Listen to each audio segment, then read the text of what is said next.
শতরূপে সারদা এই গ্রন্থ থেকে পাঠ চলছে নূতন বিষয় লোকশিক্ষায় শ্রীমা। প্রখ্যাত সাহিত্যিক জ্ঞানপীঠ পুরস্কারে ভূষিতা আশাপূর্ণা দেবী। পরের অংশ। শ্রীমা সারদা দেবীর সমগ্র জীবনখানিতেই অবিচলতার এই আশ্চর্য প্রকাশ। যদিও মনে হয় যিনি গুণাতীতা পরমা প্রকৃতি বলেই গৃহীত, তার চরিত্র গুণের বর্ণনা করতে যাওয়ার চেষ্টা বাহুল্য চেষ্টা নয় কি? সাধ্যই বা কতটুকু?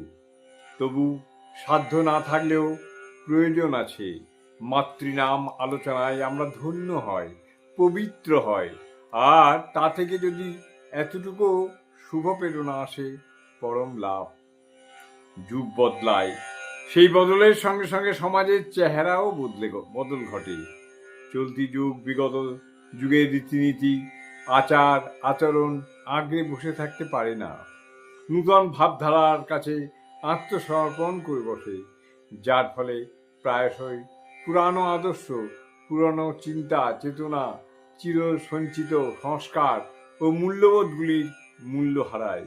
কিন্তু মানবিক ধর্মের যে মৌল গুণগুলি মানব চরিত্রের চিরন্তন আদর্শ হিসাবে স্বীকৃত হয়ে আসছে, তার কোনো পরিবর্তন হয় কি? জয় মা, জয় মা, জয় মা।